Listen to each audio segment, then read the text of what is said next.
மாநில தணிக்கை குழு உறுப்பினர் வழக்கறிஞர் மூத்த முன்னோடி அண்ணார் வக்கீல் பழனிசாமி அவர்களே, சட்டத்திருத்த குழு உறுப்பினர் அண்ணார் ரங்கசாமி அவர்களே, அரசியல் ஆய்வு செயலாளர் அண்ணன் ரங்கசாமி அவர்களே, மாநில மகளிர் அணி துணை செயலாளர் அக்கா பத்மா அவர்களே, மாநில மாணவர் அணி துணை வேட்பாளர் தம்பி பவுன்ராஜ் அவர்களே, துவங்குகிறேன். மத்தியில் ஆளும் ஒன்றிய பாஜக அரசு கடந்த மத்திய நிதிநிலை அறிக்கையில் தமிழ்நாட்டிற்கு ஒரு ஒத்த ரூபாய் கூட ஒதுக்காம அருகில் இருக்கும் ஆந்திர மாநிலத்திற்கும் பீகாருக்கும் அள்ளி அள்ளி பணத்தை வாரி இறைத்துள்ளனர். எண்ணோட்டத்தில் நரேந்திர மோடி அவர்கள் செயல்பட்டுக் கொண்டிருக்கிறார்.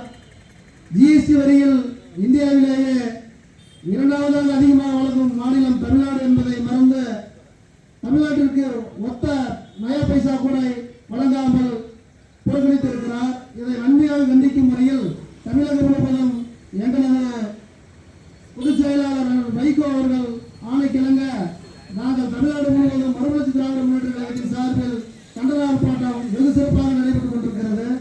மத்திய அரசை மீண்டும் எச்சரிக்கிறோம். நீட் தேர்வை ரத்து செய்ய வேண்டும். நீட் தேர்வில் எண்ணற்ற ஊழல்கள் நடந்து கொண்டிருக்கிறது.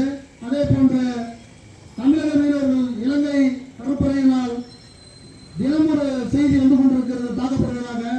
அதை பற்றியும் அவர்களுக்கு கவலை இல்லை. மத்திய அரசுக்கு மத்திய அரசு அவர்கள் ஆட்சியை ஓட்டினால் போதும் என்று எண்ணிக்கொண்டு நடத்தி கொண்டிருக்கிறார்கள். இதையும் வன்மையாக கண்டித்து எனது உரையை நிறைவு செய்கிறேன். வணக்கம். அடுத்தபடியாக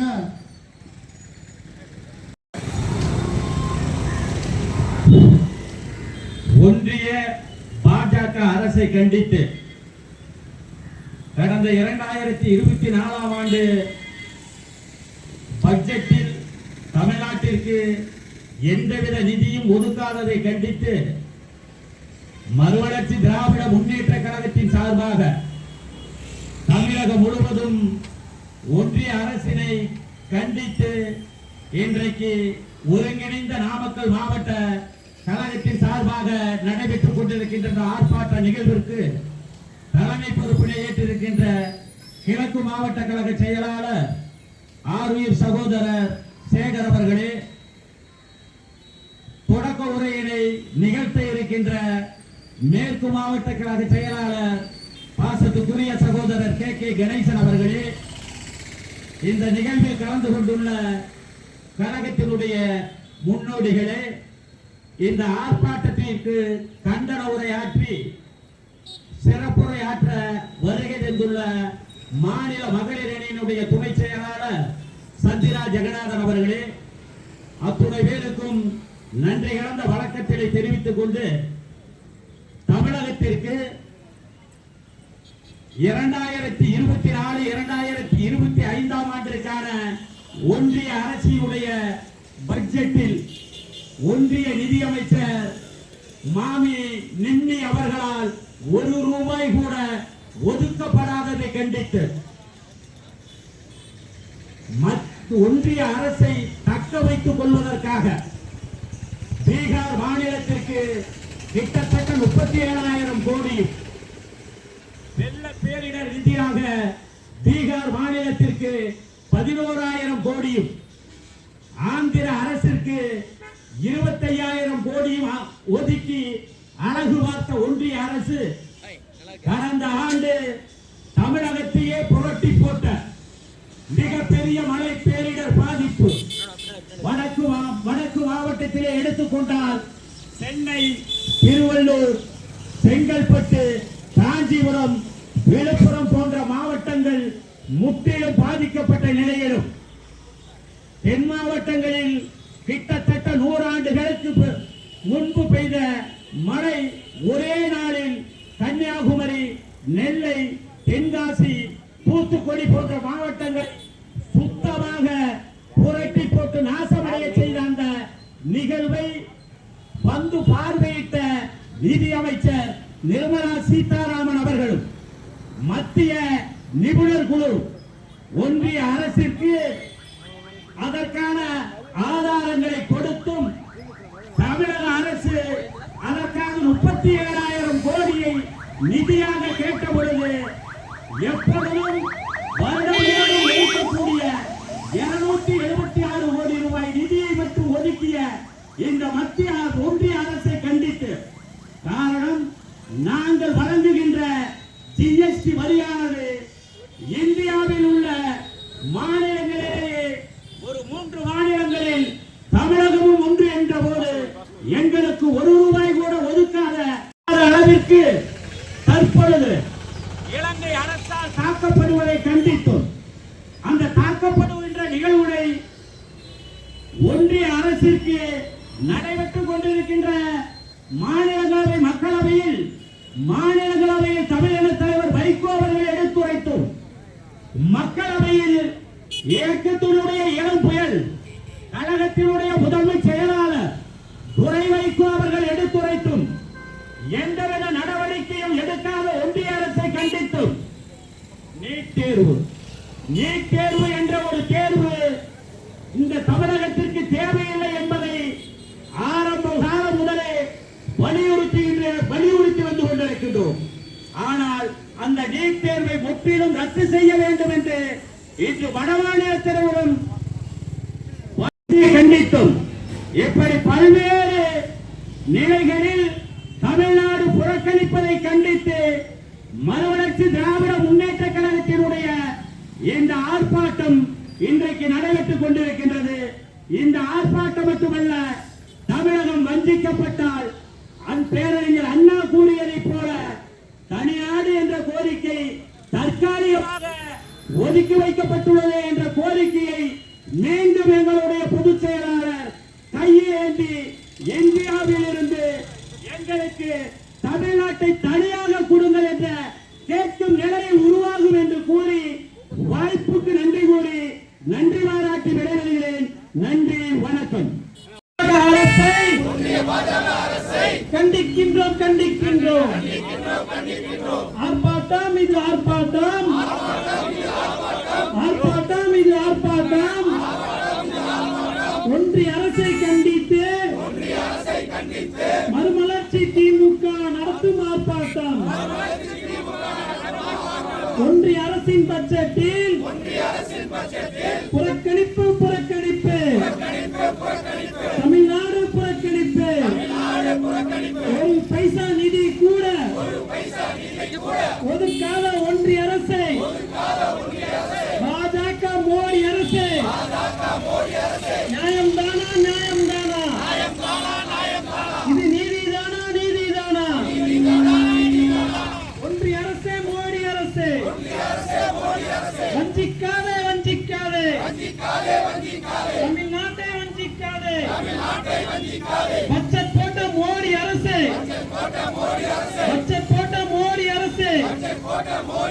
தமிழ்நாட்டிற்கு பட்டை நாமம் சாத்தியது நியாயம் தானா? மறக்க மாட்டோம்.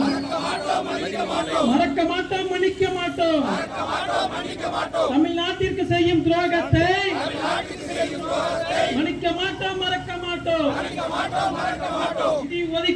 நிதி ஒதுக்கீடு இயற்கை பேரிடர் நிவாரணமாக 37,000 கோடி ரூபாயை உடனடியாக ஒதுக்கீடு செய். ஒன்றிய அரசே ஓரை வஞ்சனம் நியாயம் தானா? பீகார், ஆந்திர மாநிலங்களுக்கு பாஜக அரசு தமிழ்நாட்டிற்கு கிள்ளி கொடுக்கும் மனமில்லையோ?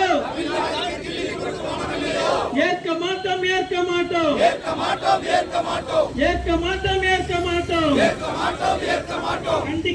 கண்டிக்கின்றோம்.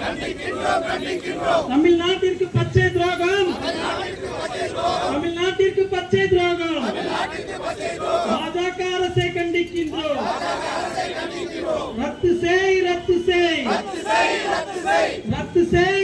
செய். சமூக நீதியை ஒழிக்க வந்த நீட் நீட் நுழைவுத் தேர்வை ரத்து செய். ஏற்க மாட்டோம் ஏற்க மாட்டோம் மருத்துவ படிப்புகளுக்கு நீட் நுழைவுத் தேர்வை ஏற்க மாட்டோம். ஒன்றிய அரசே நீதி வேண்டும் அரியலூர் அனிதா உள்ளிட்ட 20 மாணவர்கள் தற்கொலைக்கு நீதி வேண்டும். ஏமாற்றாதே.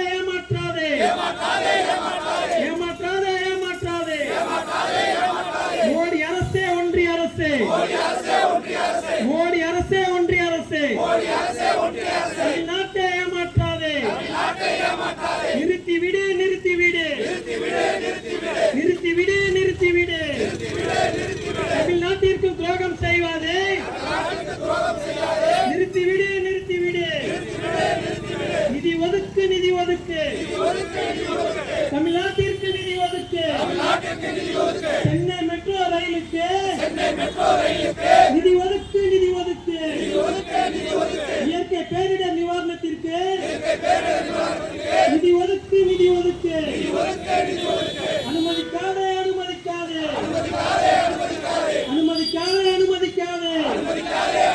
மேகதாட்டில் அணை கட்ட தமிழக அரசை அனுமதிக்காதே. பறிக்காதே. காவேரி உரிமையை பறிக்காதே.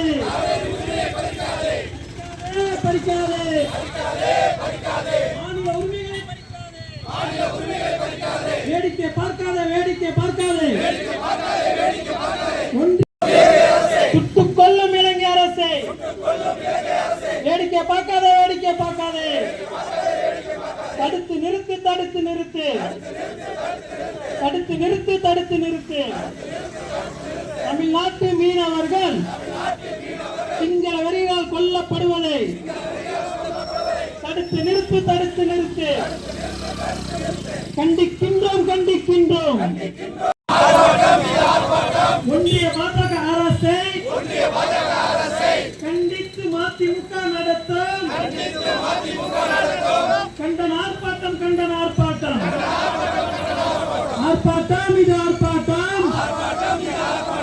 ஒன்றிய அரசை கண்டித்து மோடி அரசை கண்டித்து ஆர்ப்பாட்டம். வைகோவின் தம்பிகள் நடத்திடும் ஆர்ப்பாட்டம். மதிமுக நடத்துகின்ற ஆர்ப்பாட்டம். வாழ்நாளெல்லாம் தமிழர்களுக்காக வாழ்நாளை அர்ப்பணித்த புரட்சி பெயர் வைகோ அவர்களுடைய ஆணைக்கு இணங்க தமிழகத்தினுடைய அனைத்து மாவட்ட தலைவர் நகரங்களிலும் நடைபெறுகின்ற மத்திய அரசாங்கத்தினுடைய மாநில விரோத போக்கை கண்டித்து நடைபெறுகின்ற நாமக்கல் மாவட்டத்தில் நடைபெறுகின்ற இந்த ஆர்ப்பாட்டத்தினுடைய தலைவர் கிழக்கு மாவட்டத்தினுடைய செயலாளர் அன்பு தம்பி சேகர் மத்தியிலே ஆளுகின்ற அரசு மைனாரிட்டி அரசு. மத்தியிலே ஆளுகின்ற மோடி அரசு மைனாரிட்டி அரசு. இந்த மைனாரிட்டி அரசு தனது அரசாங்கத்தை பாதுகாத்துக் கொள்வதற்காக, தன்னுடைய ஆட்சியை பாதுகாத்துக் கொள்வதற்காக நடந்து முடிந்த பட்ஜெட் கூட்டத்தொடரில் அவர்கள் ஒதுக்கப்பட்டிருக்கின்ற நிதியில் தனக்கு ஆதரவு கொடுக்கின்ற ஆந்திராவுக்கும் பீகாருக்கும் மட்டுமே இந்தியாவினுடைய மொத்த வருமானத்தில் பெரும்பான்மையான நிதியை அவர்கள் ஒதுக்கீடு செய்திருக்கிறார்கள் என்று சொன்னால், இந்தியா என்பது ஒரு நாடா என்கிற கேள்வியை இன்றைக்கு நாம் முன் வைத்திருக்கிறது. நாங்கள் இளம் வயதில் கல்லூரி படிக்கின்ற காலத்திலே ஒரு கோஷத்தை முன்வைப்போம். தேசியம் என்னங்கடா தேசியம் என்கிற கேள்வியை அன்றைக்கு நாங்கள் முன்வைத்தோம். அந்த ஒரு நிலை இன்றைக்கு இந்த இந்திய உபகண்டத்தில் உருவாகி இருக்கிறது. தேசியம் என்கிற பெயரை சொல்லி இந்தியாவினுடைய ஒட்டுமொத்த வருமானத்தையும் அவர்கள் எடுத்துக்கொண்டு இன்றைக்கு ஓரிரு மாநிலங்களுக்கு மட்டுமே அந்த நிதியை பகிர்ந்தளிக்கப்பட வேண்டும் என்று சொன்னால் இந்தியா என்கிற இந்த நாடு ஒரு நாடா என்கிற கேள்வியை இன்றைக்கு நம் முன் எழுப்பி இருக்கிறது. ஏனென்று கேட்டால் இந்தியாவினுடைய பேரிடர் மேலாண்மை நிதி என்று சொல்லக்கூடிய வெள்ளம் நில பேரிடர் மேலாண்மைக்காகவே மைய அரசு வைத்திருந்த அந்த பேரிடர் மேலாண்மை நிதியை மரபுக்கு மீறி இந்த மோடி அரசு கடந்த 5 ஆண்டு காலத்தில் எடுத்து செலவு செய்துவிட்டது. நான் எதற்காக இதை குறிப்பிடுகிறேன் என்று சொன்னால், ஒதுக்கவே மனமில்லை என்பதை விட அவர்களுக்கு இருக்கின்ற நிதியை மடைமாற்றம் செய்த காரணத்தினால் அந்த அரசு மாநில அரசுக்கு ஏற்படுகின்ற அந்த வெள்ளப்பெருக்கு பேரிடருக்கு ஒதுக்கப்பட வேண்டிய நிதியை ஒதுக்க முடியாமல் போனது. அப்படிப்பட்ட ஒரு சூழலில் இந்திய அரசு இன்றைக்கு ஒரு தவறான அரசை நடத்திக் கொண்டிருக்கிறது என்பதுதான் எங்களுடைய குற்றச்சாட்டு. தமிழகத்திலிருந்து கொடுக்கப்படுகின்ற அந்த ஜிஎஸ்டி நிதி, அதற்கு உரிய தொகையை பங்கை அந்த 18% மொத்த ஜிஎஸ்டி வரியில் மாநிலங்களுக்கான 9% திருப்பி தருவதற்கு அவர்களிடம் நான் கெஞ்ச வேண்டிய ஒரு சூழ்நிலை இன்றைக்கு இந்தியாவில் இருக்கிறது என்று சொன்னால், இந்தியா என்பது ஒரு நாடாக இருக்க வேண்டுமா என்கிற கேள்வி இன்றைக்கு நம்ம இடத்திலே இருந்து கொண்டிருக்கிறது. நம்முடைய வரிப்பணத்தை பெற்று, அதுவும் மாநிலங்களுக்கான வரிப்பணத்தை 9% பெற்று அதை உரிய நேரத்தில் நமக்கு திருப்பி தரவில்லை என்று சொன்னால், இப்படிப்பட்ட பேரிடர் ஏற்படுகின்ற பொழுது அதற்கான கட்டமைப்பை உருவாக்குவதற்கு மாநில அரசுகள் எவ்வளவு சிரமப்படும் என்பதை இந்த மத்தியில் ஆளுகின்ற மோடி அரசு வேடிக்கை பார்க்கிறது என்று சொன்னால், அது மாநிலத்தில் ஆளுகின்ற அரசு பாரதிய ஜனதா அல்லாத அரசு, பாரதிய ஜனதா அல்லாத ஒரு மாநில கட்சிகள் ஆட்சி செய்கின்ற ஆட்சியை அவர்கள் அறவே விரும்புவதில்லை.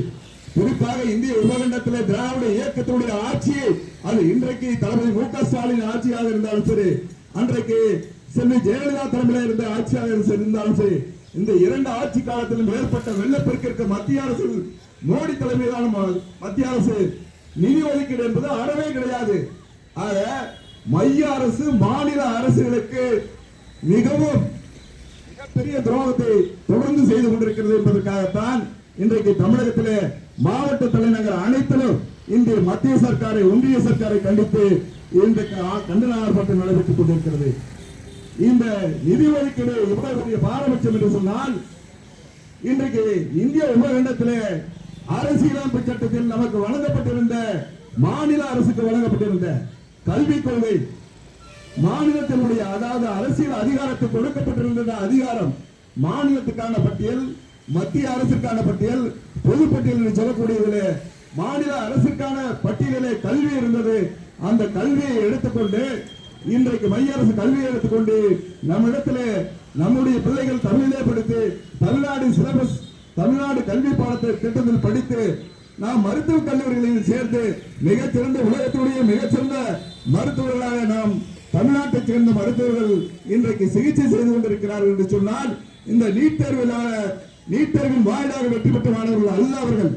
அன்றைக்கு தமிழ்நாடு பாடத்திட்டத்தின் வாயிலாக வெற்றி பெற்ற மாணவர்கள் இன்றைக்கு மிகச்சிறந்த உலகின் சிறந்த மருத்துவ வல்லுநர்களாக இருக்கிறார்கள் என்று சொன்னால், அது தமிழ்நாடு பாடத்திட்டத்தின் வாயிலாக வந்த மருத்துவர்கள் என்பதை யாரும் மறுத்துவிட முடியாது. இப்படி தொடர்ந்து சொல்லிக்கொண்டே போகலாம்.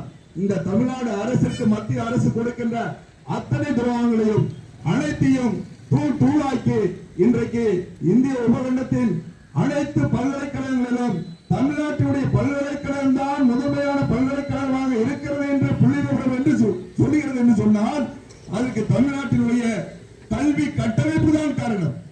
இன்றைக்கு ஊராட்சி ஒன்றியங்களில் இருக்கின்ற ஒவ்வொரு அங்கன்வாடியும் தமிழகத்துடைய பிள்ளைகள் மிகவும் மன உறுதியோடு இருக்க வேண்டும் என்று சொன்னால், தன்னம்பிக்கையோடு இருக்க வேண்டும் என்று சொன்னால், அவர்களுக்கு உடல் ஆரோக்கியம் மிக முக்கியம் என்பதை கருதி இந்திய உலகண்டத்தில் தமிழ்நாட்டிலே தான் அங்கன்வாடி என்பது முதலாக தொடங்கப்பட்டது என்று சொன்னால், இந்தியாவிலே தமிழ்நாடு என்பது என்றைக்கும் எந்த திட்டத்திலும் முதன்மையான திட்டமாகத்தான் தமிழ்நாடு நடைபெற்றுக் கொண்டிருக்கிறது என்பதை இந்த நேரத்தில் பதிவு செய்து, இந்த மைய அரசு தொடர்ந்து இதே போக்கை நீடிக்குமே ஆனால், எப்படி விவசாயிகளுக்கு எதிரான ஒரு சட்டத்தை மத்திய அரசு கொண்டு வந்து அசாம், மகாராஷ்டிரா உள்ளிட்ட மாநிலங்கள் டெல்லியிலேயே சென்று ஒரு வருட காலம் போரிட்டு அந்த சட்டத்தை திரும்ப பெற வைத்தார்களோ அதை போல அடுத்த நிதியாண்டிற்குள் இந்த மைய அரசு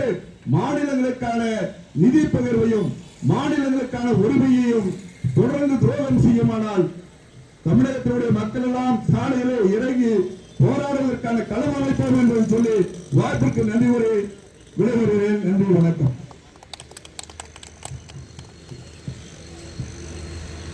அடுத்ததாக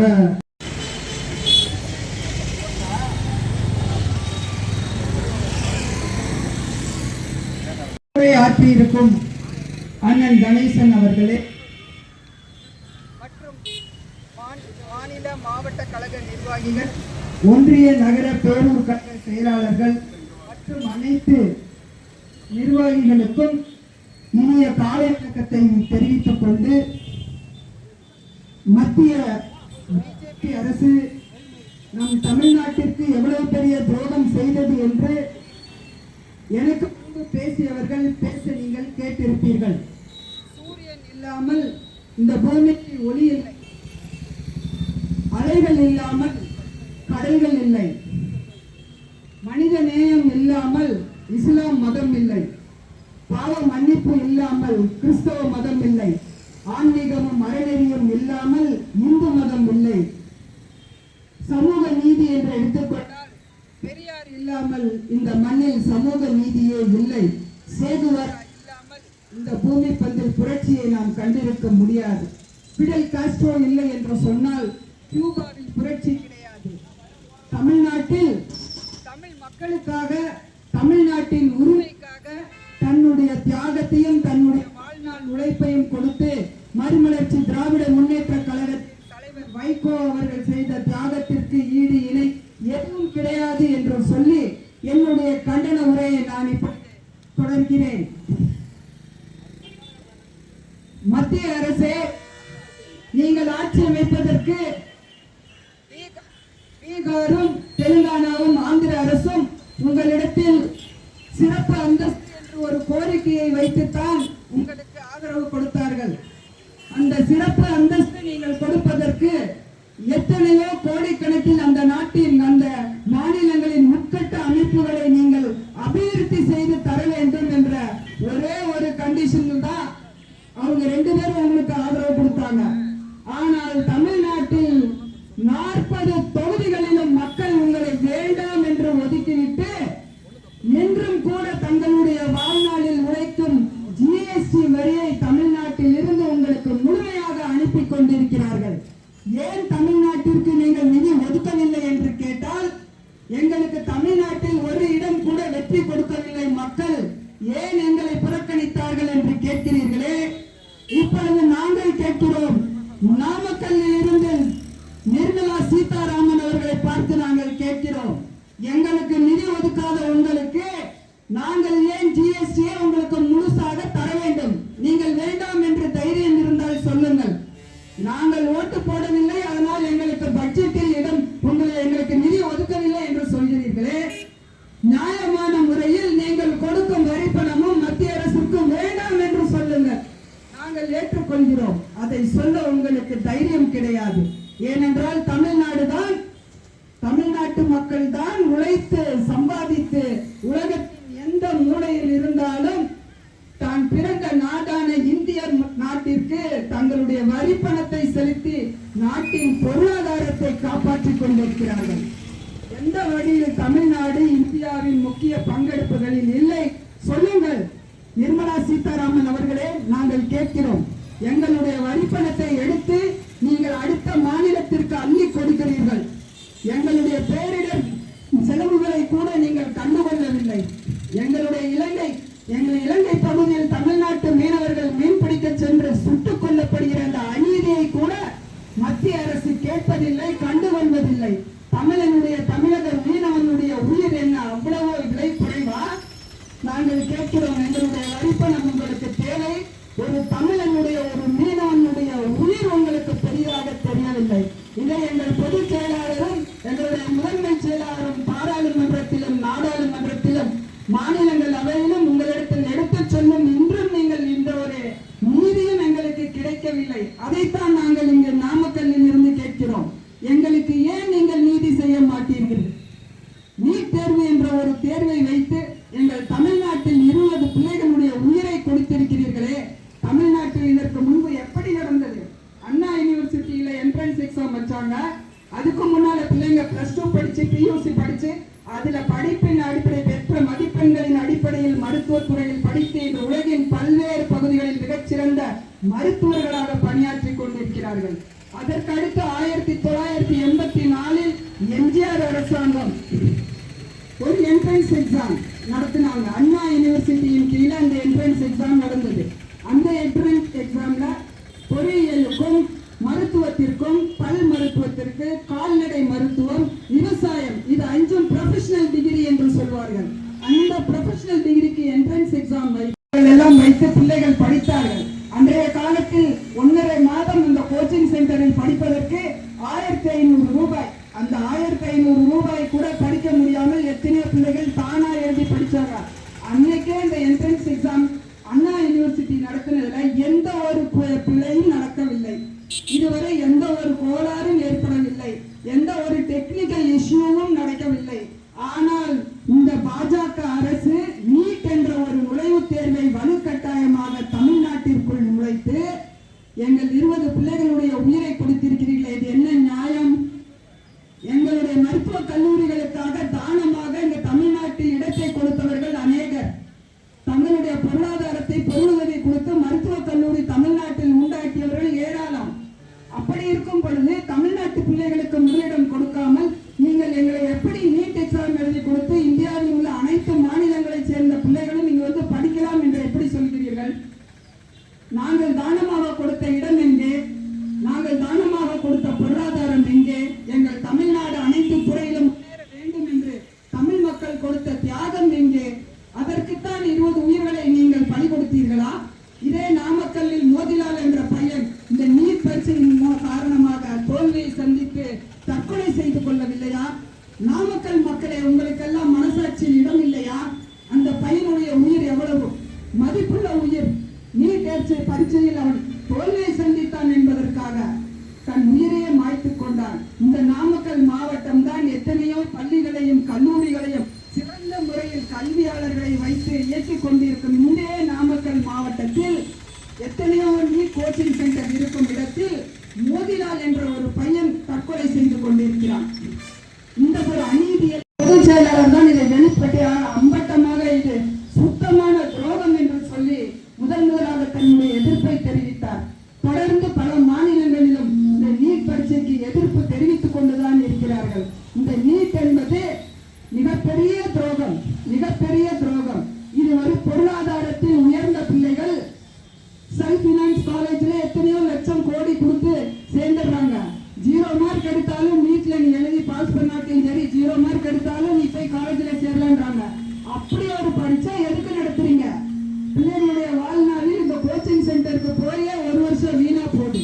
அவங்க டிகிரி முடிச்சு வெளியே வர்றதுக்கு 27 வயசு ஆகுது. மருத்துவம் முடிச்சு வெளியே வர்றதுக்கு அதற்கு மேல உயர்கல்வி படிக்கணும். அந்த நீட் ரிப்பீட் பண்றாங்க. இப்ப நீட்ல வந்து கவர்மெண்ட் கோட்டால கிடைக்கல, பண வசதி இல்ல, நம்மளால படிக்க முடியாதுன்றப்பயே அந்த பிள்ளைங்களுக்கு மன உளைச்சல் ஏற்பட்டுருது. இந்த மன உளைச்சல்ல தான் நிறைய பிள்ளைங்க தூக்கு மாட்டிட்டு சாகுறாங்க. இதெல்லாம் தேவையே இல்லை. தமிழ்நாட்டிற்கு நீங்கள் மாநில சுயாட்சி உரிமையை பறிக்காதீர்கள். கல்வி என்பது மாநில பட்டியலில் உள்ளது. எங்கள் தமிழ்நாட்டில் நாங்கள் எங்கள் பிள்ளைகளை படிக்க வைப்பதற்கு எதிர்ப்பு தெரிவிப்பதற்கு நீங்கள் யார்? இந்தியா ஒரு தேசம் என்று, இந்தியா ஒரு நாடு, இந்தியா ஒரு கூட்டமைப்பு நாடு என்று நீங்கள் சொன்னீர்கள் என்றால் அப்பொழுது எங்களுக்கு கொடுக்க வேண்டிய வரி பணத்தையும் நீங்கள் கொடுக்க வேண்டும் அல்லவா? எங்களுடைய பொருளாதாரத்தில் உருவாக்கிய அத்தனையும் மத்திய அரசு சுதந்திரம் கொண்டாடும் பொழுது நாங்கள் ஏன் வரிப்பணத்தில் எங்களுக்கு கொடுக்க வேண்டிய பணத்தை கொடுங்க, பேரிடர் நிவாரண நிதியை கொடுங்க. இதெல்லாம் எங்களுடைய உரிமையைத்தானே நாங்க கேட்கிறோம். அந்த உரிமையை நீங்கள் ஏன் எங்களுக்கு கொடுக்க மாட்டீர்கள்? அப்படி என்றால் அண்ணா சொன்னது போல் பெரியார் அன்றே சொன்னார், திராவிட நாடு என்று உருவாக்குகிறேன் என்று சொன்னார். இவ்வளவு போராடி நாங்கள் பெற்ற அத்தனை உரிமைகளையும் நீங்கள் தட்டி பறிப்பீர்கள் என்று சொன்னால், வர்ணாசிரம முறையை நீங்கள் திணிப்பீர்கள் என்று சொன்னால், அதற்கு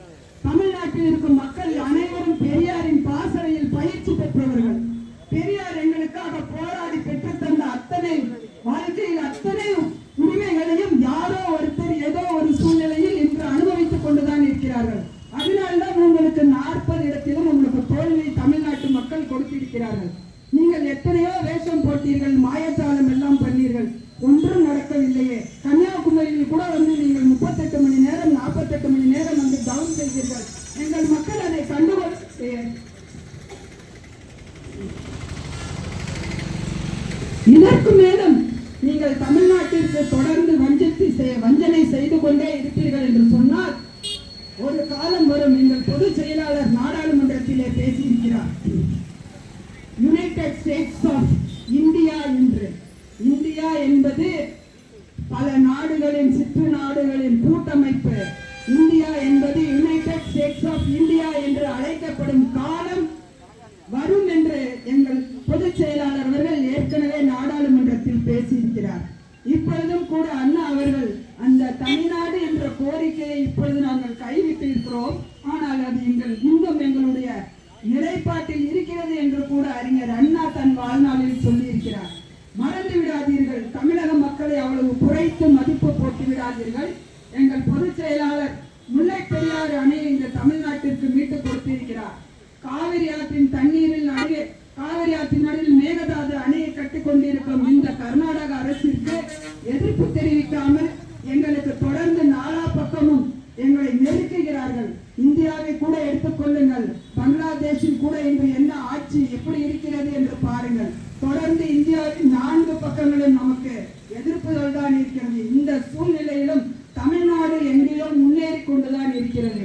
இன்று கூட தமிழ்நாட்டில் எத்தனையோ தொழிற்சாலைகள் முதலீடுகளுடன் வருகிறார்கள். எத்தனையோ 1000 பேருக்கு வேலை வாய்ப்பு கொடுக்கும் நிலையில் தான் இன்று திராவிட மாடல் அரசு தமிழ்நாட்டின் அனைத்து மாநிலங்களுக்கும் முன்னோடி மாநிலமாக நடத்தி கொண்டிருக்கிறது. மாநில அரசுகளின் உரிமையை பறிக்காதே. மத்திய அரசு எங்களுடைய மாநில சுயாட்சி கொள்கையிலிருந்து எங்களுடைய உரிமையை, கல்வி என்பதை மாநிலத்தின் பட்டியலில் இருந்து நீ பிடுங்காதே. அப்படி பிடுங்க நினைத்தாய் என்று சொன்னால் தமிழ்நாட்டை நாங்கள் துண்டு துண்டாக வெடிக்கக்கூடிய காலம் மிக சிறைவில் வரும் என்று கூட எங்கள் பொதுச் செயலாளர் பேசியிருக்கிறார்.